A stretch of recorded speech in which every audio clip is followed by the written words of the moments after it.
တကအစစ်ပါလူငယ်မြောက်များစွာဘုရားရဲ့ချီးမြှောက်ခြင်းသာဖြစ်ပါတယ်ဟာလေလုယာလူငယ်များအားလုံးပေါ်မှာဘုရားရှင်ကောင်းချီးပေးပါစေဒီနေ့ကျွန်တော်တို့ဒီနေ့မှာဝိညာဉ်တော်ဘုရားကျွန်တော်ကိုဖွင့်ပြမယ်အနောက်ကပတ်တော်အများကြီးရှိပါတယ်ဒီနေ့ဆရာကြီးအပြင်ကျွန်တော်ကိုတွင်တင်มาဖြစ်ပါတယ်ဝိညာဉ်တော်ကဆရာကြီးအပြင်ကျွန်တော်တွင်တင်มาဖြစ်ပါတယ်လို့ကျွန်တော်အခြားအကြောင်းအရာမပြောတော့ဘဲနဲ့ဆရာကြီးတို့ဒီမှာကျွန်တော်တို့အတွက်အကောင်းဆုံးထပ်ပြီးကျွေးမွေးမဲ့နောက်ကပတ်တော်ကိုလက်ခံတော်အပြင်ကြိုးဆိုတော်အပြင်လက်ကောက်တည်တဲ့ဆရာကိုကြိုးဆိုကြရအောင်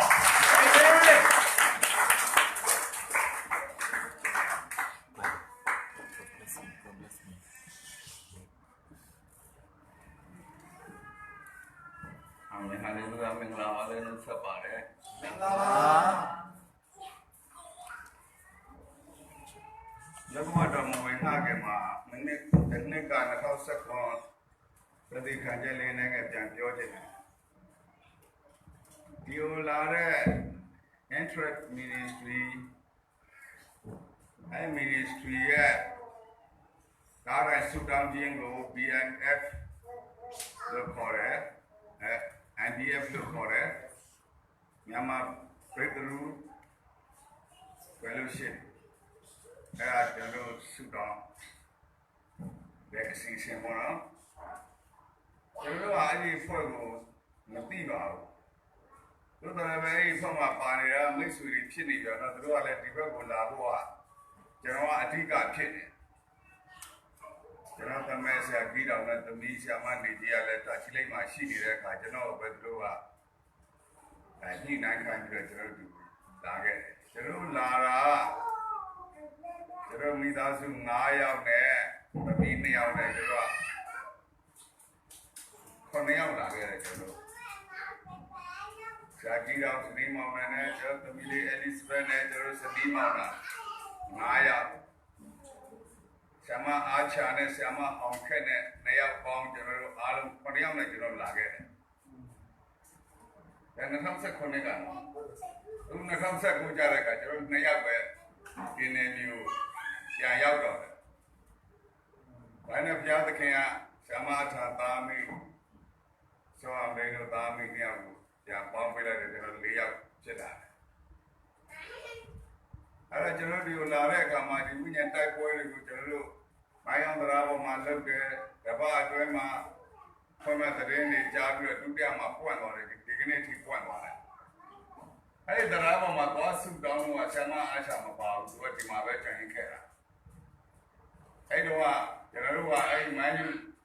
တရားကိုသွားမှာတော့မှကျွန်တော်လမ်းမှာပဲဂုံးပေါ်ကနေကျွန်တော်တို့ကိုပြစ်ချလိုက်မလဲအဲ့ဒီအထိတော့ကျွန်တော်တို့ကစိတ်ပူတယ်ဒါမဲ့ကျွန်တော်တို့ခုနကဆရာတက်တိခံတယ်လို့ပဲအဲ့တရားကိုကျွန်တော်တက်သွားတယ်အဲ့တရားအလယ်မှာကျွန်တော်တို့ကဆုတောင်းပြီးတော့ကားတိုင်းဆိုင်တယ်ဘုဘက်ကိုရောက်တဲ့အခါမှာဆရာမထံကပြောတဲ့ကားတိုင်းအားတဲ့ဘုဘက်အတက်တစ်ခုအဆင်းတစ်ခုကားတိုင်း၃ခုဖြစ်သွားအောင်နောက်က2ခုကဆိုင်ရမယ်လို့ဘုရားသခင်ကဖွင့်ပြအဲ့ဒါကျွန်တော်တို့ကပြန်လဲပြီးတော့မိုင်းကြီးကိုပြန်အဝယ်မှာဒါကိုဖြည်းဖြည်းမောင်းခိုင်းတယ်အဲ့တရားအတက်မှာပဲဂျော်ဒန်မြစ်ကိုကျွန်တော်လောင်းချတယ်ဂါလိလဲကပါလာတဲ့ကြောက်ကလေးတွေကိုကျွန်တော်ပြစ်ချတယ်ယေရှုနာမ၌ကျွန်တော်လက်ဝါးကားလိုက်စိုက်ပါတယ်ဒါနဲ့တိုင်ဖြစ်သွားပြီဒီဘက်မိုင်းယူအဆင်းကိုရောက်တဲ့အခါအဲ့လိုပဲကျွန်တော်ဂါလိလဲဂျော်ဒန်ရေကိုကျွန်တော်တော်နေဂါလိလဲချကျွန်တော်ချအဲ့တော့အဲ့တရားပေါ်မှာကားတိုင်း၃ခုဖြစ်သွားပြီဟာလေလုယာအဲ့တော့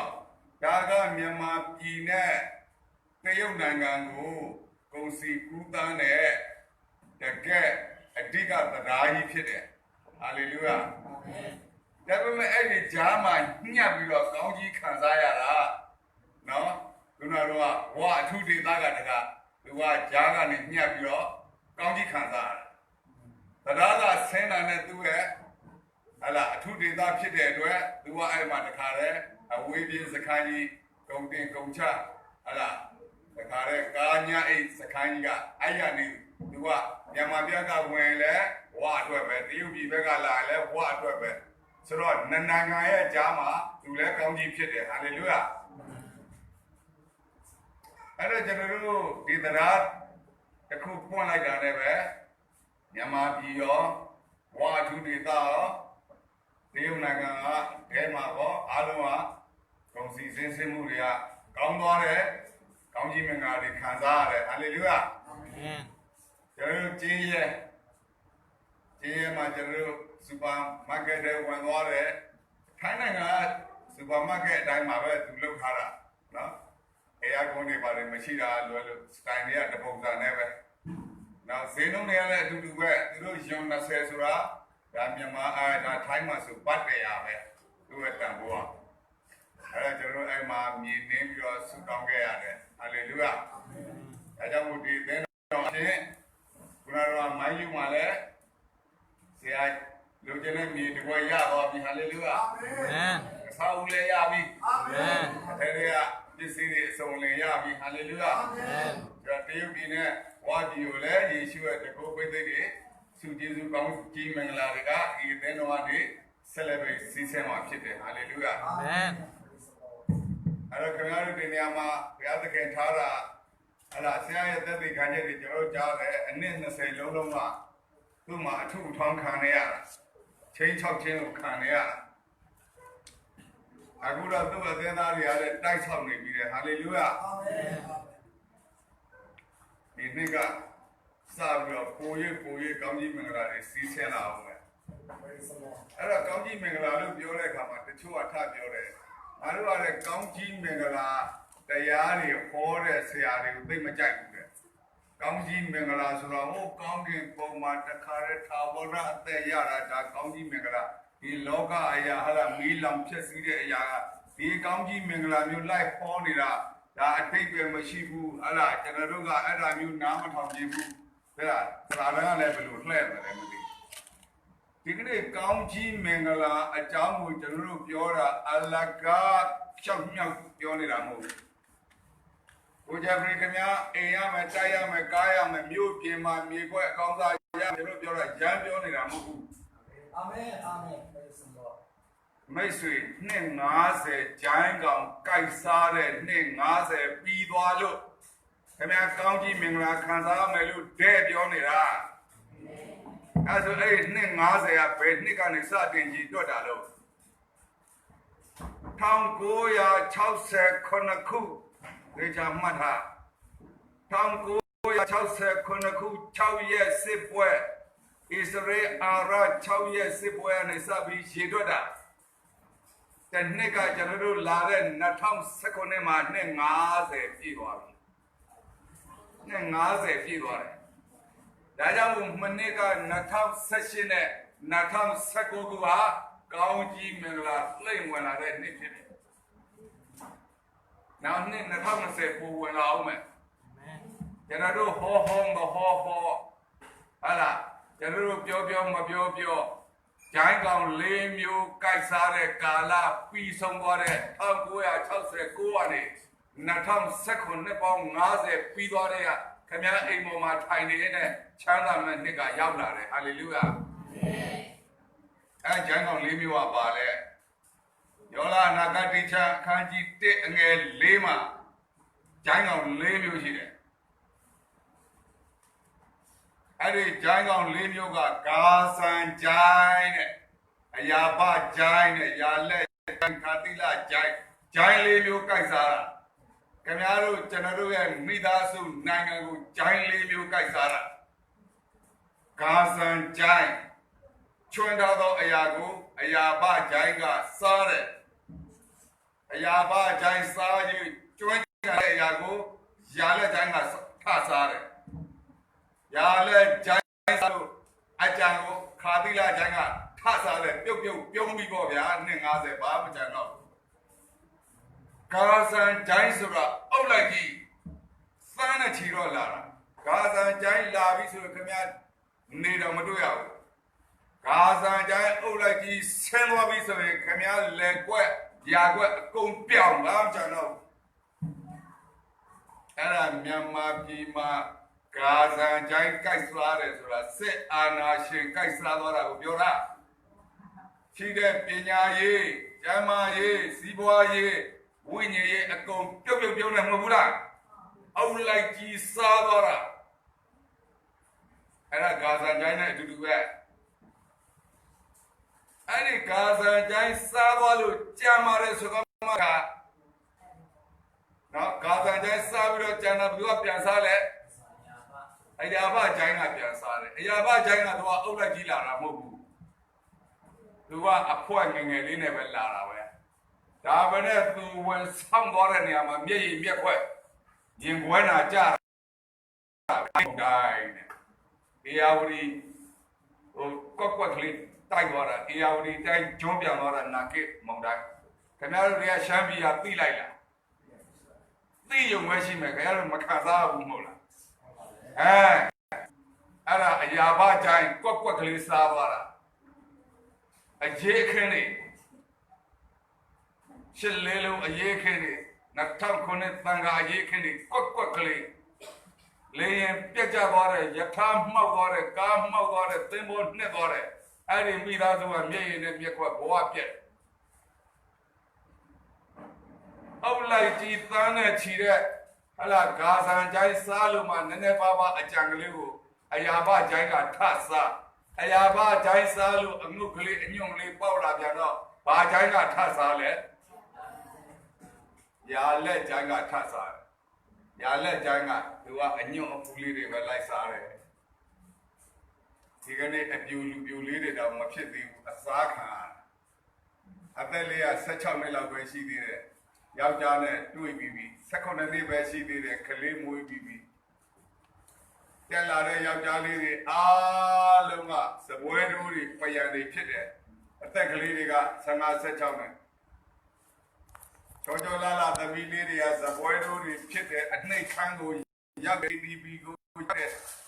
မာဆရောက်တယ်ပြည်တစားခန်းရောက်တယ်အညွန့်အဖူးလေးတွေအကုန်စားခံရတယ်ဒီအဝဒီတိုင်းကတက်လာတဲ့ကရင်မလေးတွေအချောလာလေးတွေကိုရီးယားမင်းသမီးဆိုတာပြင်းတော့ပြင်းသေးတယ်တို့ဒီအဝဒီတိုင်းကကရင်မလေးတွေအချောမပေါ့ဘူးဒါမှလည်းအကုန်လုံးကအိမ်ပေါ်လို့ကိုပဲတက်လာတယ်ဖယားအမှုတော်ဆောင်ဖို့တော့မနေကြီးစုတောင်းရလို့လူတသိန်းမှ1ယောက်လောက်ပေါ်လာတယ်အဲ့တော့ရာလက်ကျိုင်းကလူငယ်တွေရဲ့အညွန့်အဖူးတွေကိုကိုက်စားပြီးတော့ရာလက်ကျိုင်းစား၍ကျွမ်းသောအရာကိုဘာကျိုင်းကထပ်စားလိုက်လဲခါတိလကျိုင်းကစားတယ်ခါတိလကျိုင်းကအစိတ်ရှိတယ်သူကိုက်ပြီးဆိုရင်အဖူးအကျိတ်အလကျိတ်ဒီတချွဲချွဲနဲ့ခင်ဗျာHIV AIDS နဲ့ပြင်ပြီးတော့ငရဲတဲ့ကြတဲ့အထိကျိုင်းကောင်4မျိုးကိုက်စားခြင်းနှစ်ပေါင်း50ပခိုးခိုးကားတာပခိုးခိုးရဲ့ခொနစားပြန်ရောရမယ်အာမင်ဒါကြောင့်မို့ဂျိုင်းကောင်၄မျိုးကိုက်စားတဲ့ယောကျေးခொနစားယေရှုခရစ်တော်ဘုရားနာမ၌ယခုပြန်သိမ့်ပိုက်ခဲ့တဲ့ဟာလေလုယာအာမင်ခင်ဗျာနှစ်ပေါင်း50ဆုံးရှုံးသွားတဲ့ပခိုးခိုးသွားတဲ့ကောင်းကြီးမင်္ဂလာယောကျေးခொနစားကိုဒီညမှာယေရှုတော်ဘုရားနာမနဲ့ပြန်လဲရယူသိမ့်ပိုက်ပေးတယ်ဟာလေလုယာအာမင်ယခုသင်တို့လက်ဝဲပိုင်ပိုင်ရပြီဖြစ်ကြောင်းယေရှုခရစ်တော်ဘုရားနာမ၌အမိန့်ကြေညာချက်ထုတ်ပြန်သည်ဟာလေလုယာယောလအနာဂတိကျမ်းအခန်းကြီး2အငယ်25ကိုရောက်သွားတဲ့အခါရာလက်ကျမ်းဂါဇန်ကျမ်းဒုနာတော်အလားအယာဘကျမ်းခါတိလကျမ်းစားသွားတဲ့ငါစေလွတ်သောမဟာဘူချီကိုက်စားသမျှနှစ်ပေါင်းကာလကိုငါပြန်ပေးမယ်ဟာလေလုယာအာမင်ကောင်းကင်ဘုရားအရှင်ထာဝရဘုရားကငါစေလွတ်သောမဟာဘူချီကိုက်စားသမျှနှစ်ပေါင်းကာလကိုငါပြန်ပေးမယ်အားကြောင့်ဘုရားလူချင်းမလူချင်းကောင်းကြီးမင်္ဂလာကျွန်တော်ဟောခင်ဗျားရကိုရပြီဟာလေလုယာအာမင်နှစ်ပေါင်း50စက်ပြတ်သွားတာဘယ်လိုလုပ်မလဲထိုင်းကိုမိခြင်းရဲ့ထိုင်းလူမျိုးတွေတရားမှအလုပ်မလုပ်နဲ့ခင်ဗျားတို့မြန်မာလူမျိုးတွေကြုံယုံလို့အနှစ်20ကျော်မှထိုင်းကိုမိမယ်စင်ကာပူကိုမိခြင်းရဲ့စင်ကာပူကလူတွေတော့အလုပ်မလုပ်နဲ့ ခင်ဗျားတို့မြန်မာပြည်လူတွေအနှစ်40ကုန်းယုံလို့အဲ့ဒါမှစင်ကာပူကိုမှီမယ်ဒါဘယ်သူကတွက်ချက်တာလဲဘယ်စီးပွားရေးပညာရှင်ဘယ်နိုင်ငံရေးပညာရှင်ကတွက်တယ်လဲတော့မသိဘူးဘုရားကတော့အဲ့လိုမပြောဘူးနှစ်ပေါင်း50စုပ်ပြတ်သွားတဲ့နှစ်ပေါင်း50လွတ်တဲ့မဟာဘူချီကိုက်စားသမျှနှစ်ပေါင်းကာလကိုငါပြန်ပေးပြီဟာလေလုယာအာမင်နှစ်50နောက်ကျသွားတဲ့ဟာ9နှစ်အတွင်းမှာခရပြန်ရမယ်ဟာလေလုယာအာမင်10နှစ်အတွင်းမှာမြန်မာပြည်တဖိတ်ဖိတ်တောက်သွားမယ်ဟာလေလုယာအာမင်ဒီနေ့မြန်မာပြည်ရန်ကုန်မှာဆောက်သမျှအဆောက်အဦအားလုံးဟာနောက်ဆုံးပေါ်တွေနဲ့ပဲဆောက်ထားတာဖြစ်တယ်ဆုံးထားတဲ့ IT ပြည့်စည်တဲ့ဟာနောက်ဆုံးပေါ်တွေပဲဖြစ်တယ်ထိုင်းနိုင်ငံနဲ့စင်ကာပူနိုင်ငံကနှစ်50မြို့အိုကြီးဖြစ်သွားလိမ့်မယ်မြန်မာပြည်လမ်းဆန်းလှပတောက်ပြောင်တဲ့အာရှမှာအလားဆုံးနိုင်ငံလေးဝင်ကြွားနိုင်တဲ့နိုင်ငံလေးအဖြစ်50လွတ်သောမဟာဘူချီကိုက်စားသမျှနှစ်ပေါင်းကာလကိုငါပြန်ပေးပြီဟာလေလုယာအာမင်အဲကြောင့်ကျွန်တော်တိုက်လာဆောက်ဖို့ကာလာစီးဖို့နောက်ဆုံးမပစ္စည်းတွေသုံးဖို့ပဲမျှော်လင့်တာငါစေလွတ်တဲ့မဟာဘူချီကိုက်စားသမျှငါပြန်ပေးမယ်လေဟာလေလုယာအာမင်နောက်ဆုံးဘုရားသခင်အထဂတိပေးသေးတဲ့ယေဇကျေလ46အငယ်16ဆက်ခွန်မှာသားကိုလက်ဆောင်ပေးရင်အမွေဥစ္စာဖြစ်တယ်တဲ့အဲ့ဒါသားအပိုင်နဲ့ကျုံကိုပေးရင်တော့လွတ်ရနှစ်တက္ကရာတိုင်အောင်ပဲရမယ်ပြီးရင်ဘယင်ကပြန်သိပြီးတော့သားကိုပေးမယ်ဟာလေလုယာအာမင်သားကအမွေဥစ္စာဖြစ်ရယူပါဟာလေလုယာအာမင်ကျွန်တော်တို့ကနှစ်ပေါင်း50ကြည်နေတာခရိယာနဲ့စုပ်ပြတ်တတ်နေတာပဲယေရှုဘုရားကိုကိုယ်ွယ်တဲ့လူကစုပ်ပြတ်တတ်နေသူများတွေကတခြားသောသူတွေကတောက်ပြောင်းနေတယ်ဒီကနေ့ဘုရားသခင်ကသားတွေကိုအရင်ပေးတာပါကျွန်တော်တို့ဘိုးဘေးတစ်ခေတ်တုန်းကရွှေထီးဆောင်တာပါဝိညာဉ်ရေးတွေရွှေထီးဆောင်ကြတာကျွန်တော်တို့ခေတ်ကြမှာဝိညာဉ်ခမောက်ဆုပ်ဆောင်သွားတာအဲ့ဒါကိုသုံးမကြတာအဲ့တော့သာသမီပေးတဲ့ဟာသာသမီမထိမ့်သိမ့်တာတော့ဘယ်သူစီရောက်သွားလဲကျုံစီရောက်သွားတယ်လေဘုရားကကောင်းငင်ဘုံရှင်ဘုရင်ကကျုံကလည်းသူသားပဲမဟုတ်ဘူးလားကျုံရရင်လည်းသူကျေနပ်တာပဲလေဒါပေမဲ့ကျုံဆိုတာသားမှမဟုတ်ပဲကျုံရသွားတာကျေနပ်တဲ့ဆိုပေမဲ့လည်းကျုံရပိုင်ခွင့်ကနှစ်50ပဲရမှာ50လူအဘူချေကိုက်စားသမျှနှစ်ပေါင်းကာလကိုပြန်ပေးတယ်နှစ်ပေါင်း50ဟာပြည့်သွားပြီဖြစ်တဲ့အတွက်ကျုံတွေစီကအကုန်လုံးပြန်သိမ့်ပိုက်မယ်ဟာလေလုယာအာမင်ဒီကနေ့သားသမီးတွေကိုပြန်ပေးပြီဟာလေလုယာအာမင်ဘယ်ယေရှုကပြန်ပေးမှာအဲကြောင့်မို့ခမည်းကဟာလာဂျိုင်းကောင်၄မျိုးနှစ်50ကိုက်စားလို့နှစ်ကုန်သွားမှလည်းမသိငါတို့အဖေမေဘိုးဘွားစုပ်ပြတ်တော့ငါတို့ကလည်းနှလမထူဘူးဆိုပြီးခမည်းနှုတ်ကပတ်တော်ကိုမသိသမတရားမသိပဲပေါက်ပွားစေရှောင်းမပြောနဲ့ခင်ဗျားနဲ့ကျွန်တော်ကြီးပွားချမ်းသာဖို့ကမနစ်က2019ခုတည်းကရောက်လာပြီဟာလေလုယာအာမင်2019ခုမှာကျွန်တော်တို့ကဣသရေလကိုသွားကြတယ်ဂျာမီသားစု4ယောက်ပါတယ်လူငယ်တွေနဲ့ရှာမအားချာတို့ရှာမဟောင်ခက်တို့အပါဝင်ကျွန်တော်တို့လူငယ်လူကြီးပေါ့ဗျာ40ကျော်လောက်သွားကြတာပေါ့ကျွန်တော်တို့လူငယ်100နဲ့သွားဖို့တွက်ထားတာ100အဲ့တော့ကျွန်တော်တို့သွားတဲ့အခါမှာဟိုမှာမုတ်9လုံးနဲ့9နှကောင်လူ9000ကျွေးပြီးတော့12တောင်းပို့တဲ့ဗိတ်သိက်တွေယူလာတယ်ဟာလေလုယာအာမင်ဣသရေလဂျူးလူမျိုးတွေကြွယ်ဝခြင်းဗိတ်သိက်တွေကျွန်တော်ယူလာတယ်ဂျူးလူမျိုးဣသရေလလူမျိုးတွေကိုကျွန်တော်အလှငွေသွားပေးတယ်ဟာလေလုယာအာမင်မီလီယနာတထေကြီးအာဗြဟံပေးတဲ့မင်းရဲ့ချမ်းသာခြင်းဗိတ်သိက်တွေပေးစမ်းကွာငါအပေါ်ငါတို့အဖွဲ့တွေအပေါ်ပေးစမ်းကွာလာဇရုသေပြီးတော့ထမြောက်တဲ့နေရာတွေလူသေးတွေရှင်ပြန်ထမြောက်တဲ့ဗိတ်သိက်တွေလည်းယူခဲ့တယ်ဟာလေလုယာကျွန်တော်တို့အနှစ်30အမှုတော်ဆောင်တာအိမ်လည်းမရှိဘူးຢာလည်းမရှိဘူးခြံလည်းမရှိဘူး ကျွန်တော်ရတဲ့အလူငွေကခြံဝယ်ဖို့လည်းမပါဘူးအိမ်ဝယ်ဖို့လည်းမပါဘူးဒီကနေ့နိုင်ငံခြားဒေါ်လာကိုဟုတ်လားဒေါ်လာ1000ကို8000လောက်အိမ်ဆောက်ကားဝယ်ပြီးတော့2000လောက်ကျက်စာကဲစာဖြူတဲ့ထဲမှာကျွန်တော်တို့မပါဘူးဒီတွင်းကမုတ်ဆိုးမတွေစိုက်ကားသမားတွေအလုပ်သမားတွေပေးတဲ့အလူငွေနဲ့ကျွန်တော်တို့လုပ်နေတာဖြစ်တယ်ကျွန်တော်မှအိမ်မရှိဘူးရမရှိဘူးဒါပေမဲ့ဣသရေလကပြန်လာတဲ့အခါမှာကြွယ်ဝချမ်းသာခြင်းပြည့်သိပ်ပါလာပြီဟာလေလုယာအာမင်ပေ60 80တကလုံးလာယူပါတဲ့ဟာလေလုယာအာမင်ဟာလေလုယာ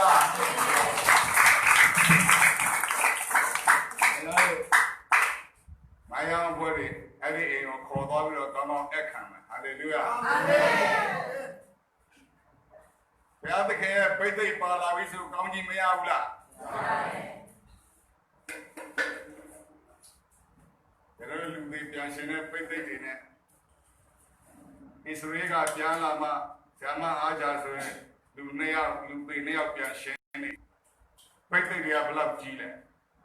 ဒီညခင်ဗျားတို့ကိုလူတွေပြန်ရှင်တဲ့ပြည့်သိပ်တွေပေးမယ်ဟာလေလုယာအာမင်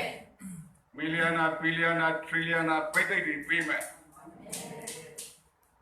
အဲ့ဒီဘယ်ကကူးဆက်သွားပြီးဆိုရင်ခင်ဗျားအိတ်နေလည်းလာတယ်ဟာလေလုယာအာမင်ခင်ဗျားစိုက်ထားတဲ့လိမ်မော်ဂျန်ကြီးပန်းသီးခြံကြီးတို့ပဲခင်ဗျားအိမ်ပေါ်မှာအိတ်နေတဲ့ဒီပန်းသီးတွေလိမ်မော်သီးတွေကသူ့အတူသီးမနေဘူးလားခင်ဗျားခူးရောက်ဖို့ပဲအဲ့လိုပဲဘိသိက်ဆိုတာမဖြစ်နိုင်တဲ့အရာကိုဖြစ်စေတာဖြစ်တယ်ဟာလေလုယာဓမ္မတော်ခန်းကြီး1အငယ်8မှာသင်တို့အပေါ်သို့တန်ရှင်းသောဝိညာဉ်တော်ဆင်းသက်သောအခါသင်တို့ကဘာဖြစ်လဲတကောကိုခံရမယ်ဟာလေလုယာအဲ့ဒီတကောကဒုနမစ်ကနေသူတို့ကဒိုင်နမိုက်နဲ့ဒိုင်နမိုဆိုပြီးတော့အင်္ဂလိပ်စကားနှလုံးပြလာတယ်တဲ့ဒိုင်နမိုက်နဲ့ဒိုင်နမိုတဲ့သင်တို့အပေါ်မှာတန်ရှင်းသောဝိညာဉ်တော်ဆင်းသက်တဲ့အခါမှာဒိုင်နမိုက်တကောရမယ်ဟာလေလုယာအာမင်သင်အားကုန်အားရောက်သွားတဲ့အခါမှာဒိုင်နမိုလိုအားပြန်သွင်းပေးမယ်ဟာလေလုယာအာမင်အဲ့ဒီတန်ရှင်းသောဝိညာဉ်တော်ပဲခင်ဗျားနဲ့ကျွန်တော်ကိုပြန်ပြီးတော့အားပြန်ဖြည့်ပေးမှာအဲ့ဒီတကောရပြီးဂျေရုဆလင်မှာစသောယူဒပြည်ရှမာရိပြည်မြေကြီးဆုံးတိုင်အောင်ငါရဲ့သက်သေဖြစ်မယ်ဟာလေလုယာအာမင်အဲ့ဒီသက်သေဆိုတဲ့စကားမာတက်ဆိုတဲ့စကားကမာတုရလို့ဆရာယူဒသာဘာသာပြန်ထားတယ်တမ္မာတရားအတွက်အသေးခံဖို့တူတယ်ဟာလေလုယာသင်တို့အပေါ်မှာတန်ရှင်းသောဝိညာဉ်တော်ဆင်းသက်ပြီးတကောရတဲ့အခါယူဒပြည်ရှမာရိပြည်မြေကြီးဆုံးတိုင်အောင်သင်ဟာတမ္မာတရားအတွက်အသေးခံရသောမာတုရသူရဲ့ကောင်းဖြစ်မယ်ဟာလေလုယာအာမင်အဲကြောင့်တန်ရှင်းသောဝိညာဉ်တော်ပေးတဲ့ပိဋိတ်တကောအခွင့်အာဏာစုကျေးဇူးတွေမရှိဘဲနဲ့ခင်ဗျားခရစ်ယာန်လုံနေခြင်းဟာတကောမဲ့ခရစ်ယာန်လုံနေခြင်းဟာသာရဏဆိုဝိညာဉ်ဆိုဖနှောင်းပေါက်လေမျိုးနဲ့ရင်ဝဆောင်းကန်ခံရတာလွယ်လို့ဘယ်ဘာအကျိုးမှမထူနိုင်ဘူးဘယ်ရန်သူသာရဏဆိုဝိညာဉ်ဆိုဘာမှပြန်လုံနိုင်စွမ်းမရှိဘူးတကောမဲ့ခရစ်ယာန်တန်ရှင်သောဝိညာဉ်တော်ကိုတခါတည်းလက်မခံနဲ့ကဲ့ရဲ့တဲ့ရှုံချတဲ့စိတ်နာအောင်လုပ်တယ်တန်ရှင်သောဝိညာဉ်တော်ပိဋိတ်တကောတပြားသားမှမရှိဘူးအားကြောင့်ဒီကနေ့တဆေးစားခြင်းခံထားတဲ့ခရစ်ယာန်တွေတကောအကြောင်းကိုအောက်လန်းဆရာအဆက်လောက်တော့မသိဘူးအောက်လန်းဆရာတွေတော့မေးကြည့်တကောအကြောင်းကောင်းကောင်းသိတယ်သူတို့ရဲ့နတ်ဆိုးတကောအကြောင်းကောင်းကောင်းသိတယ်ရမမိတ်ဆွေတယောက်ဒုက္ခိတာပိသနာပိကိုပြောက်တဲ့လူတယောက်ကပြောင်းလဲလာတော့သူကသက်သေခံတယ်ပြောင်းလဲလာတော့သူကကြားစာကြောင့်တက်တယ်ဘုရားကြောင့်ကြီးကတော့အာမခံတော့ကြီးနဲ့ခတ်ထားတာအဲ့ဒါသူကအဲ့ဒီတော့ကြီးကိုလက်နဲ့သွားကြိုင်တာနဲ့တခါနဲ့ထပ်ခနဲ့ဆိုတခါနဲ့ပွင့်သွားပွင့်ပြီးတော့သူသားလေးဝင်ပြီးတော့သူအထက်ထဲမှာတေရောသွားထိုးနေတယ်လူတွေကလာကြည့်နေမဟုတ်ပါဘူးငါတို့ညနေတုန်းကအာမခံတော့ကြီးနဲ့ပိတ်ထားတာဒီလူဘယ်လိုထွက်လဲတော့အမှုကနတ်ဆိုးတွေကမကုန်သေးဘူးအဲ့တော့ဒီနတ်ဆိုးတကိုးကိုရအောင်သူကဘယ်လိုလုပ်ရတယ်လဲဆိုတော့ လာကွယ်နေညတဲ့ညမှာသင်္ချမ်းကုန်းပွားပြီးတော့ကျင်းတူးပြီးတော့လေပင်အထိမြုပ်လာတာအမေသားတပိတ်သားကိုတစ်ကိုင်းပေါ်မှာခြီထားတာမိုးမချုပ်ခင်မှာသူ့ဆရာကမေးချစ်ဆန္ဒသူ့ပြက်လုံးကိုထောက်ထားတဲ့ပါဇက်ကိုထောက်ထားတယ်မိုးချုပ်တာနဲ့တခါတည်းခေါင်းကနေစုပ်ထိုးလိုက်တယ်အစိမ့်တွေနဲ့ပြာချထားတဲ့ညစ်တီးညက်ပနတ်ဆိုးဆေးတွေကောင်းပေါ်မှာထိုးလိုက်တာနဲ့တခါတည်းတီတွေကသူ့ပါဇက်ထဲဝင်လာမွေတွေကသူ့ပါဇက်ထဲဝင်လာကင်းလိတ်ချောတွေကဝင်လာတယ်လိတ်တွေကဝင်လာပြီးကြောင်းတွေကဝင်လာတခါတည်းမျက်လုံးကလည်းဖွင့်လာတော့ပိတ်လို့လည်းမရဒီကိုယ်လုံးကလည်းလေဘင်းကိုမြုပ်တာပါဇက်ကလည်းထောက်လာကြီးတဲ့အကောင်တွေအကုန်ဝင်ည7 နာရီတနာရီလောက်ကျတော့ကြားတွေဆင်းနေပါဝင်အဲ့ဒီအခါမှာဆရာကပြောတယ်ခုံတော့ကွာတဲ့တခါလဲခုံထွက်လာပြီးတော့မှအမဲသားစားတာအောင်သွားတယ်တုပ်ပြီးတယ်ဓာပြီးတယ်သနပြီးတယ်ကိုပြောက်တယ်သင်္ကိုင်းပေါ်မှာခြေထောက်နဲ့ချိတ်ပြီးတော့လင်းဆွဲလို့ဟလာတွဲလောင်းအိတ်လို့ရတယ်ငပြောရွက်ပေါ်မှာတက်အိတ်လို့ရတယ်နတ်ဆိုးရဲ့တကိုးကိုအောက်လန်းဆရာကကောင်းကောင်းသိတယ်ကျမ်းစာအုပ်ကင်ထားတဲ့ပါရိရှဲကောင်းတိုင်းတစ်စီးစားကတန်ရှင်သောဝိညာဉ်တော်ဘုရားရဲ့ပိတ်ပိတ်တကိုးကိုနားမလည်တဲ့အတွက်ဒီကနေ့နတ်လိုင်းကင်ဆရာတွေဖြစ်နေရတယ်။တရားဝတီတိုင်းမှာသိနာမယ်ကြီးနေတယ်ဖနှောက်တစ်ချက်ဆောင်းတယ်တက်တစ်ချက်ကောက်တယ်စုပ်တစ်ချက်ထိုးတယ်အဲ့ဒီဘုရားကသွားလိုက်ကြတာခရိယာနေခင်ဗျားကျမ်းစာထဲမှာတွေ့သလားဟာအယူပြောက်သွားတယ်တဲ့တန်ကျိုးနဲ့ခတ်တဲ့လူတွေလည်းပျောက်သွားတယ်တဲ့ထန်းစင်းနဲ့လာလည်းပျောက်သွားတယ်တဲ့ဒီသဲဥဆရာကတော်တယ်တဲ့ဖေးခုရာပါလဲဖနှောက်တစ်ချက်ပေါက်လိုက်တယ်တက်တစ်ချက်ခောက်လိုက်တယ်စုပ်ထိုးတယ်အဲ့ဒါကိုလူစီကားနေတယ်ဘုရားကျောင်းထဲမှာအဲ့ဒါလိုနလိုင်းကြိုင်တွေကဘာကြောင့်ဖြစ်ရတယ်လဲတန်ရှင်သောဝိညာဉ်တော်ဗိသိက်တကိုးကိုနားမလည်တော့ကြောင့်နတ်ဆိုးနဝိဇာနတ်ဖရာတကိုးကိုကိုးကွယ်ပြီးတော့ငရဲကြမဲ့အကျိုးငရဲသားတွေဖြစ်နေရှာတယ်အဲကြောင့်ခင်ဗျားတို့21ရာစုလူငယ်တွေသတိထားပါတန်ရှင်သောဝိညာဉ်တော်ကိုလက်မခံတဲ့အကျိုးငရဲသားတွေတွေ့ရင်သူတို့ရှိတဲ့ဖရာကြောင့်လုံးဝမတော်နဲ့ခင်ဗျားကကပ်ပြီးငရဲကြမယ်လားတန်ရှင်သောဝိညာဉ်တော်ရတဲ့တမန်တော်ရှင်ပေါလုသည်သာလဲဘုရားရှိမှတရားဝင်တယ်ကျမ်းတတ်တဲ့ရှောလူဖာရိရှဲတထေဖန်ကိုကြောက်ခဲနဲ့ထုသတဲ့ဖာရိရှဲငရဲသွားမယ်လို့ဘုရားပြောထားတယ်အခုံခံတဲ့ပြစ်ဒဏ်ပဲကောင်းကင်ဘုံရောက်မယ်ကျမ်းတတ်ဖာရိရှဲငရဲပဲတန်ရှင်သောဝိညာဉ်တော်ကိုလက်မခံခြင်းကဲ့ရဲ့ခြင်းစိတ်နာအောင်လုပ်ခြင်းဟာတကယ်ငရဲမှငရဲတန်းရောက်မဲ့လောက်ရကြီးဖြစ်တယ်ဒီကနေ့ IT ခေတ်ဆိုတာမျိုးဆက်တဲ့လူငယ်တွေကိုသနာခြင်းကယုဏနဲ့ဘုရားသခင်ဆုချပေးသနာထားတဲ့အမွေဥစ္စာလေးတစ်ခုက IT ခေတ်လဲပါတယ်ဒီကနေ့အကုန်လုံးပွင့်လင်းမြင်သာမှုတွေဖြစ်လာတယ်သခိုးကသခိုးဂျဘိုးကဂျဘိုးဓမြကဓမြလူလိန်ကလူလိန်အကုန်လုံးပေါ်ကုန်တယ်ဒီကနေ့တန်ရှင်သောဝိညာဉ်တော်ကိုညှင်းပယ်ခြင်းလက်မခံခြင်းစိတ်နာအောင်လုပ်ခြင်းဟာငရဲပြည်ကိုအဖော်ခေါ်နေတဲ့ငရဲမင်းရဲ့ကိုယ်စားလှယ်တွေဖြစ်တယ်။အဲဒီလူတွေရှိတဲ့နေရာကိုလုံးဝမသွားရ။အဲဒီလူတွေနောင်တရပြီးတော့တန်ရှင်သောဝိညာဉ်တော်ပြန်လဲအုပ်စုကိုခင်ဗျားတို့ဆုတောင်းပေး။ဒီနှစ်ကလည်းသကောတဲ့ထည့်ပြီးတော့ဂျုံစံကိုလှေခါပြတဲ့နှစ်မှာဒီပုဂ္ဂိုလ်တွေလည်းငရဲတဲ့ခုံဝင်သွားမဲ့နှစ်ကဒီနှစ်ပဲအဲ့ဒါမှကိုဦးလေးကိုတော်ပါရဲ့အခုအနေစပြီးအစာရှောင်ဆုတောင်းပြီးဝန်ချတောင်းပါမယ်။ဒါရှင်တော်ဝိညာဉ်တော်မရဘဲနဲ့ဘယ်ကျမ်းစာကိုကိုင်တဲ့လူမှကောင်းတဲ့ဘုံမရောက်ဘူး။ဒါရှင်တော်ဝိညာဉ်တော်အဓိကဖြစ်တယ်။ခမည်းတော်ကိုပြစ်မှားရင်ခွင့်လွတ်တယ်။သားတော်ကိုပြစ်မှားရင်ခွင့်လွတ်တယ်။တန်ရှင်တော်ဝိညာဉ်တော်ကဲ့ရဲ့ပြမိုင်းယခုဘဝနောက်ဘဝအပြစ်လွတ်ခြင်းမခံရဘူးအပြစ်လွတ်ခြင်းမရှိဘူးဒီကနေ့ဒီနှစ်ကစိတ်လှုပ်ရှားပွဲရနှစ်ပဲဘုရားသခင်စကောထဲမှာဂျုံစဘာထည့်ပြီးလှိမ့်ပြီးအမော်ဖြစ်နေမိတဲ့ထက်မနဲ့ အမှုတော်ဆောင်တန်ရှင်သောဝိညာဉ်တော်မရှိတဲ့အမှုတော်ဆောင်နဲ့ငရဲသွားမဲ့နှစ်လို့ပြောလဲရတယ်ဒီနှစ်က21ရာစုလူငယ်တွေလွတ်လွတ်လပ်လပ်တန်ရှင်သောဝိညာဉ်တော်နဲ့တန်ရှင်သောကောင်းကင်တမန်တော်နဲ့ကဘာကိုသာသနာပြုမဲ့ခေတ္တခေတ်ကပြန်ဆန်းသစ်ပြီးဖြစ်တယ်ဟာလေလုယာကျွန်တော်လူငယ်တွေကဣသရေလကိုအရင်သွားမယ်ပြီးရင်အမေရိကန်ကိုဝင်မယ်ခင်ဗျားတို့ကားမဲ့အသိတော်မှာခွဲတော်10ယောက်ရပါစေဟာလေလုယာလူငယ်10ယောက်ဆရာ trainer ဆရာယူဒတ်သားရဲ့ဂျေစုကိုစဖို့အတွက်စတိတ်တစ်ခုကိုလူငယ်2ယောက်တွဲနဲ့လူငယ်100ကျွန်တော်သွားမယ်ဣသရေလကိုသွားပြီးတဲ့လူငယ်တွေအမေရိကန်ကဗီဇာမခက်တော့အခုဆိုပိုရတော့လွယ်လာသေးတယ်ဟာလေလုယာ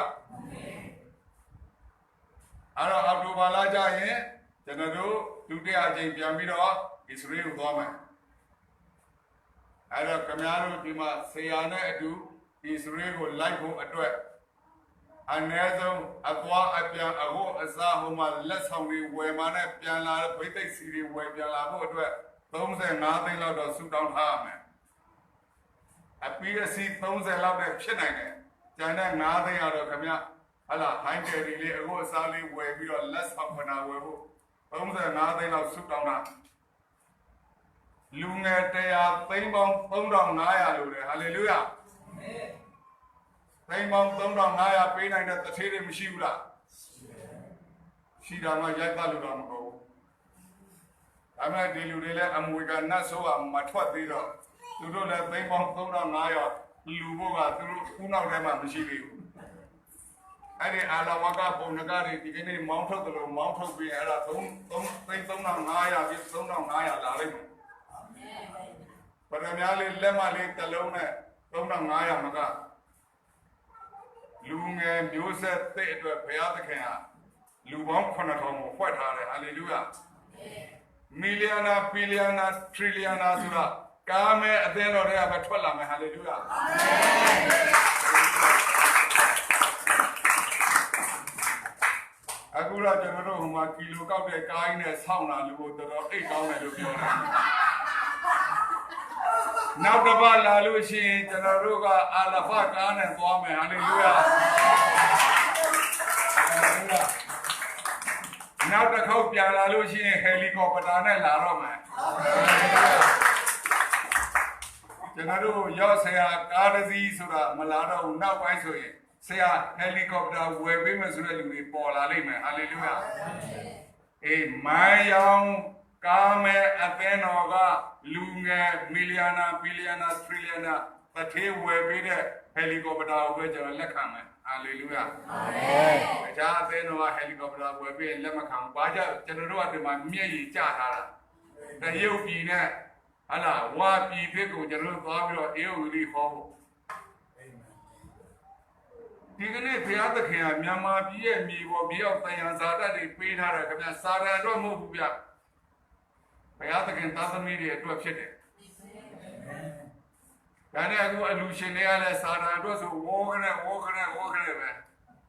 ယေရှုအတွက်လည်းကြာတော့လက်ကတခါလဲအဲ့ဒီမှာမူကိုက်တယ်လို့ဟိုကအကျော်ဆွဲတယ်လို့တုံပြီးတော့မလာတော့ကပအချမ်းသာဆုံးအမေဆုံးတထေးအပါဝဲကိုကိတ်အပါဝဲ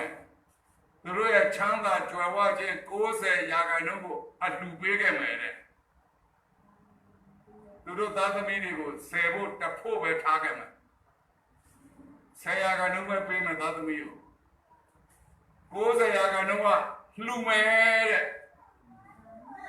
ဘယ်လိုလှူမလဲဆိုတော့မိဘမဲ့တို့အခြေအနေမဲ့တဲ့လူတွေတို့ HIV AIDS ရတဲ့လူတွေကိုသူတို့ကလူမှာယေရှုဘုန်းတော်ထင်ရှားဖို့ပျောက်ဆုံးဝိညာဉ်ကယ်တင်ခြင်းအတွက်ငါးပြားမှမပါဘူးအဲ့ဒါကြောင့်မို့အဲ့ဒီတထေးကြီးရဲ့ဝိညာဉ်တွေကလည်းဗာလဲချွတ်ချုံကြတဲ့တထေးကြီးတွေအဆင့်ပဲရှိတယ်အဲ့ဒါခင်ဗျားနဲ့ကျွန်တော်သွားပြီးယေရှုအကြောင်းပြောမှသူတို့အလူငွေတွေကပျောက်ဆုံးဝိညာဉ်ကယ်တင်ခြင်းအတွက်ဝင်လာလိမ့်မယ်အာမင်ဒီအတိုင်းဆိုရင်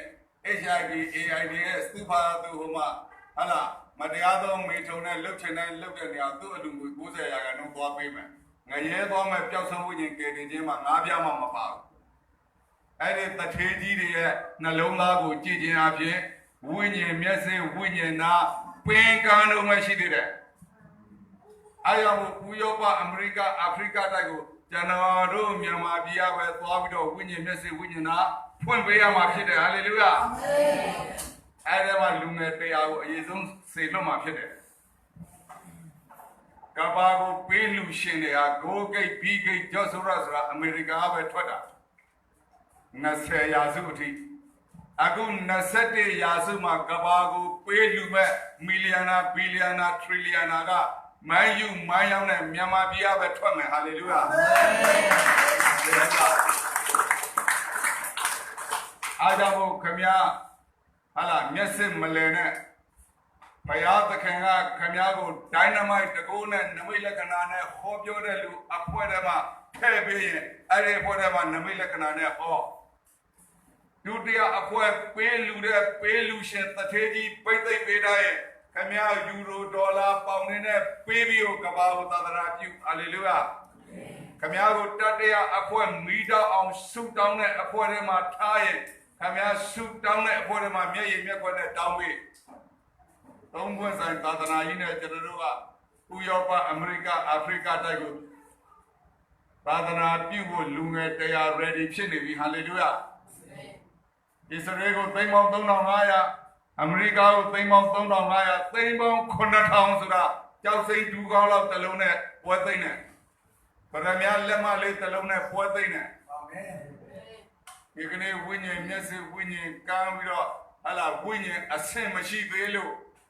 စာရန်ခိုးသွားလို့ဘာမှပေးလူချင်းတွေကိုနားမလဲသဘောမပေါက်သေးဘူးဝါဝါကြွားကြွားနဲ့ဟလာကပီးထိုးတဲ့နေရာမှာရှောက်လူနေတယ်ဒီကနေ့မျိုးဆက်သစ်တွေအတွက်မျိုးဆက်သစ်အလူရှင်တွေကိုဘုရားသခင်မွေးထုတ်မယ်ဟာလေလုယာအာမင်အဲ့ဒီတထေးထဲမှာကြရတော့ကာမဲအသဲတော်မှာလည်းပေါ်ပေါက်လာလိမ့်မယ်ဟာလေလုယာအာမင်တထေးပေးတဲ့အလူငွေတိုင်းကျွန်တော်လက်မခံဘူးတထေးတိုင်းကျွန်တော်မျက်နှာချုံမကိုးဘူးတထေးကိုလည်းခွေးပြောသိရင်ပြောရမယ်ဟိုတစ်ချိန်တုန်းကလုံခင်ပါကမှာသွားပြီးတော့အလူခန္ဓာမြင့်ကြီးနာကနေခွင့်တောင်းရတယ်လက်မယူပြီးတော့တက်သွားရတယ်ဟိုကြတော့လောဘကဘာလုပ်လဲဆိုတော့မယငယ်နဲ့ပူကာတောင်းနေတယ်လောဘကြီးဟိုမှာအလူငွေလာပြီးတဲ့အလူငွေလာပြီးဆိုရောသွားတဲ့ခြေထောက်နဲ့တခါတည်းဒီလောက်လှူလိုက်တယ်အလူငွေကိုပေးတာခြေထောက်နဲ့ပေးတာအဲ့လူတွေကအမင်္ဂလာတွေလိုက်ပြီးတော့စီးပွားတွေပြုတ်ပြုတ်ပြုံးပြီးတော့တချို့လည်းသိပြီးငရဲကြကုန်ပြီလားမသိမယငယ်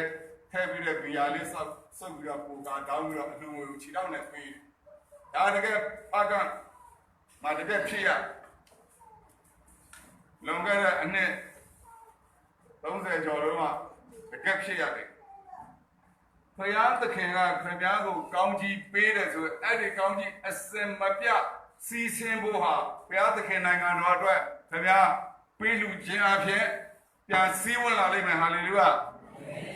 ဂါလိလဲအိုင်အသက်တာလူဖြစ်ရမယ်ရေဝင်ရေထွက်စီးနေရမယ်ဂါလိလဲအိုင်ထဲမှာငါးကလေးတွေပျော်ရွှင်နေတယ်လို့ပဲဒါပေမဲ့အခုခရိယာကဂါလိလဲအိုင်ရေဝင်ရေတဲ့ရှိတဲ့ဂါလိလဲအိုင်မဖြစ်ဘူးပင်လယ်ဖေဖြစ်တယ်အဝယ်ပဲရှိတယ်အထွက်မရှိဘူးအဲကြောင့်ခရိယာနဲ့ကြွယ်ဝချမ်းသာခြင်းအသက်တာလဲပင်လယ်ဖေအသက်တာကြီးပဲအခုပင်လယ်ဖေကတစ်ဖြည်းဖြည်းနှိမ့်ကျသွားတဲ့ဆားငံကြီးနောက်ထပ်အနှစ်30လောက်ဆိုရင်လည်းအဲ့ဒီပင်လယ်ဖေကခန်းချောက်သွားလိမ့်မယ်စီးဝင်စီးထွက်ခြင်းမရှိတဲ့အသက်တာကပင်လယ်ဖေလိုပဲခင်ဗျားတစ်ဖြည်းဖြည်းခန်းချောက်သွားလိမ့်မယ်ဘုရားသခင်ပေးတဲ့ကောင်းကြီးမင်္ဂလာအားလုံးဟာဘုရားဘုန်းတော်ထင်ရှားဖို့အတွက်ခင်ဗျားပြန်ပေးရလိမ့်မယ်ဟာလေလုယာအာမင်ကျွန်တော်လောကကြီးမှာအသက်ရှင်တာအပေးခြင်းပြိုင်ဖို့အပေးခြင်းပြိုင်ဘွဲကြီးဝင်နေတာဖြစ်တယ်ဟာလေလုယာအာမင်ခင်ဗျားပေးနိုင်တာတွေအများကြီးရှိတယ်နံပါတ်1ဆုတောင်းပေးပါဟာလေလုယာမပေးနိုင်ဘူးလားပေးနိုင်ပါတယ်နံပါတ်2ဝေစာပေးပါဟာလေလုယာမပေးနိုင်ဘူးလားခင်ဗျားပိုက်ဆံ၅ပြားမှမထိသေးဘူးနော်ခင်ဗျားကတော့လက်တုံနေတဲ့ပိုက်ဆံတစ်ပြားမှမပါသေးဘူးခင်ဗျားပေးနိုင်တာတွေအများကြီးရှိတယ်နံပါတ်1ပါလဲဆုတောင်းပေးပါ နံပါတ်2ဝေသာပေးပါနံပါတ်3မိတ်ဆက်ပေးပါကျွန်တော်ဒီကနေ့ဟိုဖွဲ့လို့ကျွန်တော်မိတ်ဆက်ပေးတယ်လေဟောရှနာခွန်ဆန်အသင်းတော်ကြီးနဲ့ကျွန်တော်မိတ်ဆက်ပေးတယ်လေကာမင်းအသင်းတော်ကိုကျွန်တော်တို့ဒီမှာလာပြီးတော့မိတ်ဆက်ပေးကြလေကျွန်တော်သမီးတွေသမက်တွေဒါမိတ်ဆက်ပေးတာမဟုတ်ဘူးလားပိုက်ဆံဘယ်နှပြားထွက်လဲတပြားမထွက်ဘဲနဲ့ကောင်းကြီးအများကြီးမဖြစ်ဘူးလားခင်ဗျာပိုက်ဆံကိုသိပ်ပြီးတော့နှမျောလို့ရှိရင်တခြားဟာနဲ့ပေးလို့ရတယ်နံပါတ်1ဆူတောင်းပေးပါနံပါတ်2ဝေစာပေးပါခင်ဗျာအိမ်မှာရှိတဲ့အကောင်းဆုံးတွေအင်ကြီးတွေအခုတည်းလည်းပေးလို့ရသေးတယ်ပြီးရင်မိတ်ဆက်ပေးပါဟာလေလုယာပြီးရင်ထောက်ခံပေးလိုက်ပါဦးဟာလေလုယာဆရာပန်းလို့ဆိုတာအမတန်သစ္စာရှိရိုးသားပြီးတော့ဖယားကိုချစ်တဲ့ကျွန်တော်ရဲ့မိတ်ဆွေကြီးဖြစ်တဲ့ဟာလေလုယာဒါကြောင့်ဒီတပတ်အမေရိကန်သာသနာပြုတယ်မှာသူပါမယ်ဟာလေလုယာအာမင်အေဂျိုဘယ်ရို CNI ဘွဲ့ကမြတ်တလောက်ကိုနှစ်ကြိမ်ဒေါ်နယ်ထရန့်နဲ့တွေ့တဲ့အဖွဲကျွန်တော်မိတ်ဆွေကြီးနဲ့အတူသွားဆုတောင်းပေးမယ်ဟာလေလုယာအာမင်ကျွန်တော်သူ့ကိုထောက်ခံပေးလို့မရဘူးလားဟုတ်ပါဘူးအောက်ကစားကြရင်လာမယ်ဂျိုဘယ်ရိုတို့အဖွဲတွေအမေရိကန်သမရကြီးနဲ့နှစ်30လောက်စီးပွားရေးအတူတူလုပ်တဲ့ပုံကိုယ်တွေကျွန်တော်တို့ရဲ့ဟလာအသေးကြောင့်မိတ်ဆွေကြီးတွေသူတို့ကလည်းပြောတယ်အောက်ကစားအတွက်ငါတို့စိတ်လှုပ်ရှားတယ်ဒီငါတို့လည်းမင်းတို့အတွက်ဆုတောင်းပြီးစောင့်နေတယ်ကွာသမရဒေါ်နယ်ထရန့်ကိုပြောလိုက်တော့ငါတို့လူငယ်တရားလာမှာမင်းတို့အမေရိကကိုဟာလေလုယာအာမင်သင်ဆိုသည့်အတိုင်းဖြစ်လိမ့်မယ်အာမင်သင်ဆိုသည့်အတိုင်းဖြစ်လိမ့်မယ်အာမင်သင်နှုတ်ရှာပါးစပ်မှာသေခြင်းနဲ့ရှင်ခြင်းရှိတယ်အာမင်အသက်ရှင်ခြင်းတကိုးကိုသာစေလွတ်ပါဟာလေလုယာအာမင်ခင်ဗျားတို့ကာမိုင်းအသင်းတော်ကလူငယ်တွေအားလုံးတန်ရှင်သောဝိညာဉ်တော်တကူပိတ်သိက်တကူဆုကျေးဇူးအခွင့်အာဏာနဲ့ပြည့်စေရမယ်ဟာလေလုယာအာမင်နမကြီးရဲ့မြေပေါ်မြေအောက်တယံဇာတတွေနဲ့ကြုံနေစီကသိမ့်ပြီးတော့သားတွေစီပြန်ပေးမဲ့အခါမှာခင်ဗျားတို့အားလုံးဟာတိုက်ကိုစီကားကိုစီယရနာကိုစီနဲ့လူငယ်တရားသာသနာပြုတဲ့အထက်ထဲမှာအလူကိုအပေးဆုံးအသင်းတော်ဟာမိုင်းရောင်ကားမဲ့အသင်းတော်ပဲဖြစ်လိမ့်မယ်ဟာလေလုယာအာမင်ကျွန်တော်တို့လိုက်ပြီးတော့ဒီထောင်ထားတဲ့လူငယ်အသင်းတော်တစ်ထေးက300ထဲရင်မိုင်းရောင်အဖွဲ့က3,000ထဲမဲ့တစ်ထေးတွေပေါ်နေလိမ့်မယ်ဟာလေလုယာအာမင်နောက်ဆုံးတော့ကာလမှာအမရမစိတ်ဝင်စားစရာကောင်းတယ်ဟာလေလုယာဒါကြောင့်မို့ခင်ဗျားတို့ကိုဒီကနေ့ပိတ်သိက်ကူးဆက်ပေးမယ်နံပါတ်1လူငယ်တွေကိုယူရိုဒေါ်လာပေါင်နဲ့ပေးလူမဲ့တစ်ထေးစီးပွားရေးလုပ်နေတဲ့လူတွေအတွက်အရင်ဆုံးဆုတောင်းပေးမယ်ဟာလေလုယာဒုတိယမှာကတော့နတ်ဆိုးမောင်းထုတ်ခြင်းအနာရောဂါငြိမ်းခြင်းလူသေးတွေပြန်ရှင်တဲ့ပိတ်သိက်ကိုဒုတိယတစ်သုတ်မှာပေးမယ်ဟာလေလုယာဒါကြောင့်မို့ကျွန်တော်တို့ဒီအသင်းတော်နဲ့ပတ်သက်ပြီးလူငယ်သာသနာပြုလုပ်ငန်းမှာကျွန်တော်တို့ပေးလူချင်းပိတ်သိက်အဖြစ်ရတဲ့ကောင်းချီးမင်္ဂလာတထေးပိတ်သိက်ရတဲ့အခါမှာကျွန်တော်တို့ပေးမှာဖြစ်တဲ့အတွက်ကျွန်တော်တို့အတွက်စီးပွားရေးပိတ်သိက်ချမ်းသာကြွယ်ဝခြင်းပိတ်သိက်ဆုတောင်းခြင်းပါတယ်ဆိုတော့လူဒီရှေ့မှာလာပြီးတန်းစီပါဟာလေလုယာ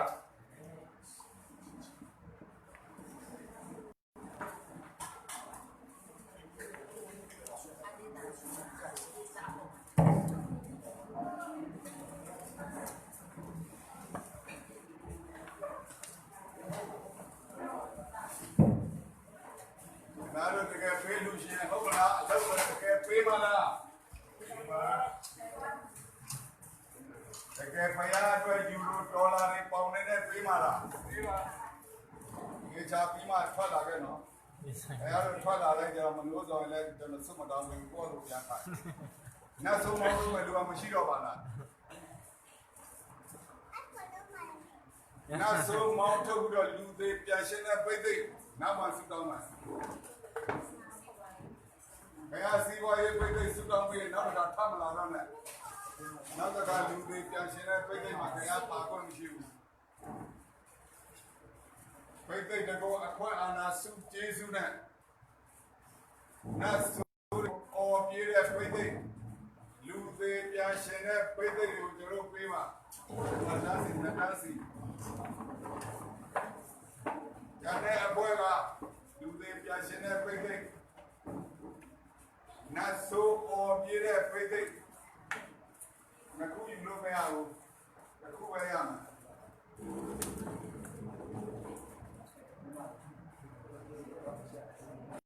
Kaya pete du ba du na. Piacere da volere na ba. Prima per stare qua. Video ne ya thada. Video ne kya tinne na ya. Bia ko plan ni. Amen. အရေးကြီးတာကဘုရားသခင်ဘုန်းတော်ထင်ရှားဖို့အတွက်ခဏအတူပဲဆက်ပြီးတော့ခဲ့နေတယ်။စီဝဲတမန်အာမင်။အမီလီယာနာပီလီယာနာထရီလီယာနာဖြစ်မဲ့ခေါ်ရနော်။ကာထာနန္ဒလို့ကတန်းလူတွေပြန်ရှင်းတဲ့ပိတ်သိမ့်နဲ့အနာယောဂကြီးချင်းပိတ်သိမ့်နာဆိုပေါ်ထွက်ပြီးတော့တကားတဲ့ဘာမဲ့ပိတ်သိမ့်ရဒုတိယပြန်ပြီးတော့ဆုတောင်းပေးမယ်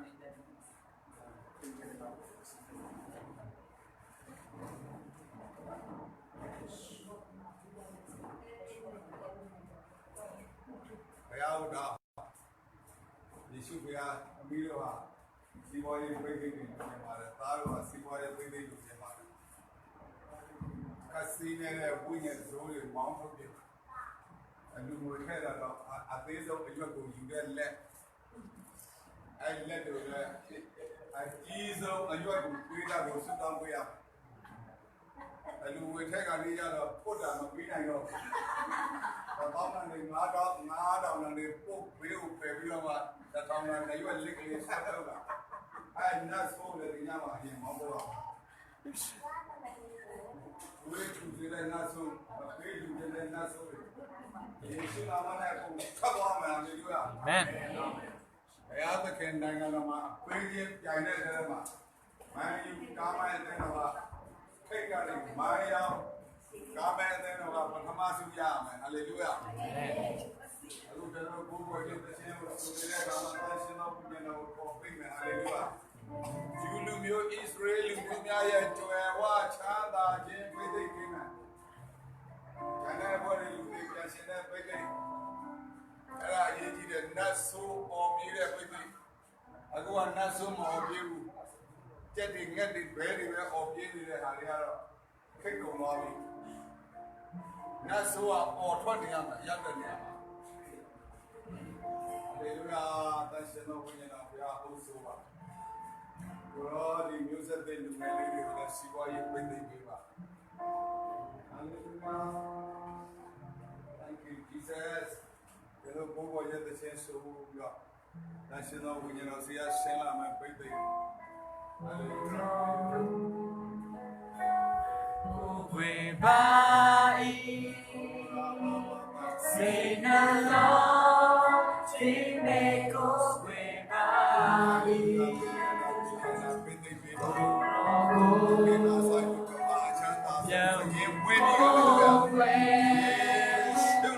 And all my doing we need no sit on we need no sit on we need no sit on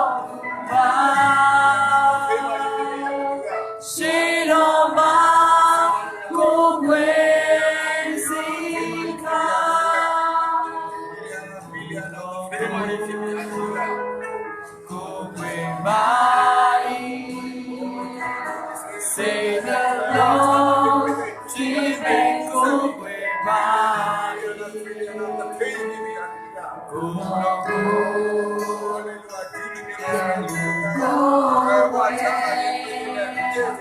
And all my doing Jesus. We did not sit down. We did not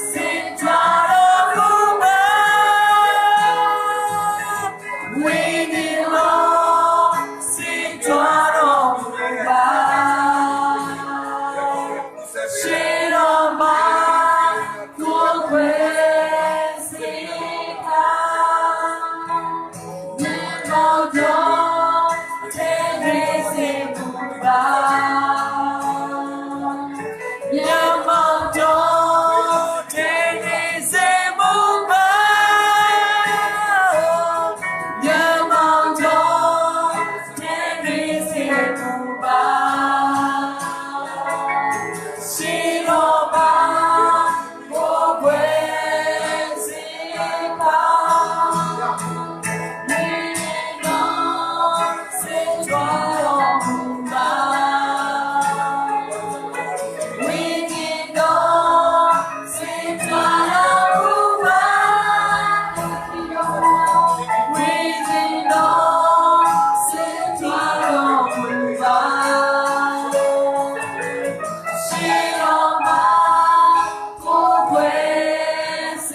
Hallelujah. Not so auto the faith. When you say the faith, we might channel you with your soul.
Bono, tomorrow, Suji de Gebono, baby chin, when you're a baby chin, Lieutenant Ludi de Gebono, looking at Pissy, Luigi Pipsy, Jama coffee in it, Shimalawa, Amyai Alo, Moho, met the Gebono, the knee, Joro, let me the loss of down payment. Baby became a chipari, every job, baby like come at your so in it, lower my town it, Pianta Kizia at the sort of food, and over when you know you don't teach the cuckoo, when you know you don't teach the cuckoo, that's you know when you don't pay, don't teach it. Seriously, what if you're the national when you don't pay, don't teach like but look as I thought the cuckoo day when you know Piasiani, they get looking at the get some that the solution, the Mono, Sudan with the Emura Sound, she and the Sudan with my today, and Tema Bono, the Lutisha, but the big piece in the room, Jamal, you know, for the Jamal, big the second one, Japan, or Alo Rama Hope made the only popular to Sudan we may, when you know, Lusha Kama, Jamaru Soyin say, Joe Sam Shibu, Alo, not Jamal Copitine, I could not worship my books of baby. I could not change their book with people.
Sama acara ni kamu lebih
က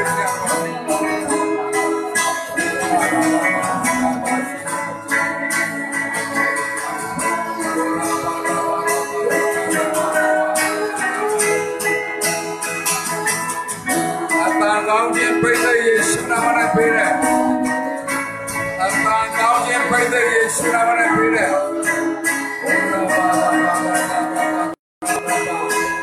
အမှန်ကောင်းခြင်းပိဿယေရှုနာမနဲ့ပေးပါ၏ဟာလေလုယာဟာလေလုယာအမှန်ကောင်းခြင်းပိဿယေရှုနာမနဲ့ကူဆက်ပေးပါ၏အမှန်ကောင်းခြင်းပိဿယေရှုနာမနဲ့ပေးပါ၏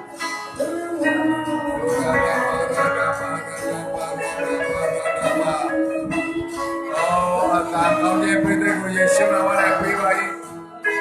ဟာလေလုယာဟာလေလုယာဟာလေလုယာဆောင်းလီဒါပိဿအပန်းကောင်းခြင်းပိဿကိုယေရှုနာမနဲ့ပေးတယ်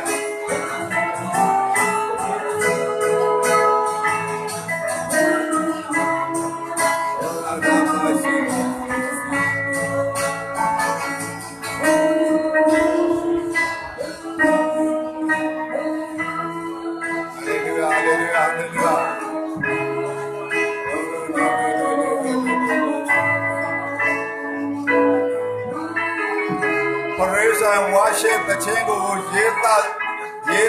ပြီးဆိုခြင်းနဲ့လူချီးမွမ်းကိုးကွယ်ခြင်းတခြင်းကိုရေးစပြီးဆိုခြင်းနဲ့လူတွေရှေ့ထွက်ခဲ့ချီးမွမ်းကိုးကွယ်ခြင်းတခြင်းဘုရားသခင်နိုင်ငံတော်အတွက်ဧဝံဂေလိကဗျာရေးခြင်းနဲ့ဗိသိက်ရှိတဲ့လူထွက်လာခဲ့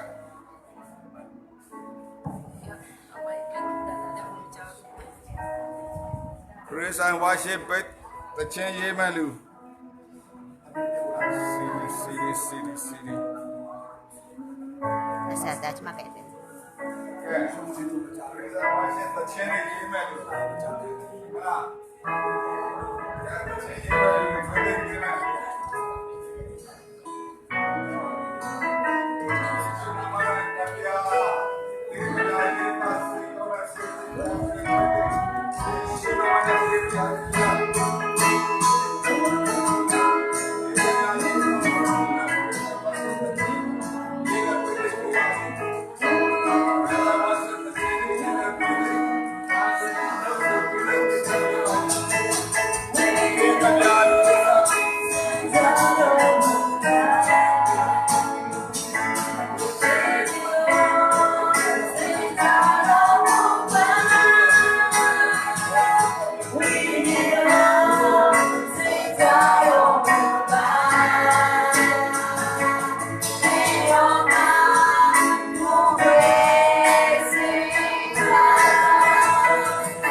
Everything.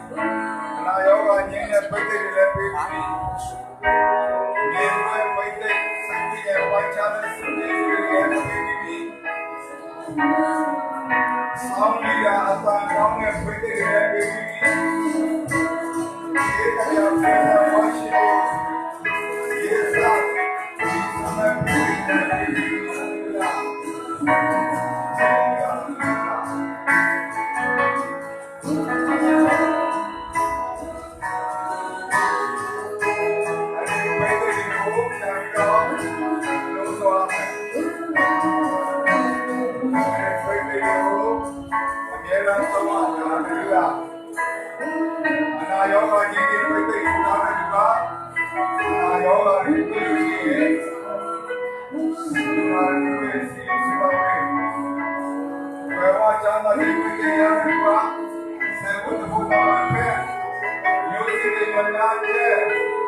ဘာဝယ်ကြလို့ပါတို့ပွားမှာဖတ်တယ်တို့ပွားပြီးတော့ရည်ရဘုံမျိုးစိကိုကိုကြည့်ပါမှာလေတို့ကကျွန်တော်ကတော့ဒီညမှာကျွန်တော်ဆိုင်မဲ့မျိုးစိကတော့ခရီးစရိတ်ကြီးအခန်းကားလေနိုင်ငံမှာရှိတဲ့အဆောက်အဦပေးရမယ်ရေဖို့မီးဖို့အဆောက်အဦဖို့ရန်ကုန်မှာရှိတဲ့ရေဖို့မီးဖို့အဆောက်အဦဖို့ကျွန်တော်ပေါ်တဲ့အပေါ်အတန်လေးရင်ကားတွေတော့ဒီလိုပဲကျွန်တော်ဆိုင်မှာဟာလေလုယာယေရှုဖခင်ကျွန်တော်မျိုးစစ်ကတော့ခရီးစရိတ်တွေနဲ့ဘာသာရေးကို900နာတဲ့အိမ်ကိုပေးဖို့ဖြစ်တယ်ယခုအသေးဒီစုပ်ကိုင်ရတဲ့သူတွေပဲဒီမျိုးစစ်ကိုတော့ပွားစီတော်မူပါဟာလေလုယာမျိုးစစ်ကိုတော့ပွားစီတော်မူပါနာမတော်ကိုပါစေတော်ယေရှုနာမတော်ကြားတဲ့အားလုံးကိုစကားအနာတော်ပါလေဘုရားယေကိုယူပြီးတော့ကိုရောလာလို့ရှိပါအလုံးရောလာတဲ့သူတို့ရောယေရှုနာမနာကိလေသာကိုဒီကိုဒီတာ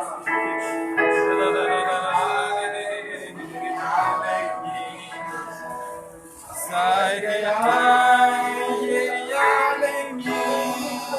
နောင်နော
ဒီနောက်ဆုံးသောလူငွေသည်သေအောင်ဆရာနဲ့သူ့ရဲ့ဇနီးတဲ့အတွက်သာဖြစ်တယ်ဟာလေလုယာဆရာနောက်ဆုံးအဆုံးသတ်ကောင်းကြီးပေးလိုက်ပါအောင်တင်သားတွေကို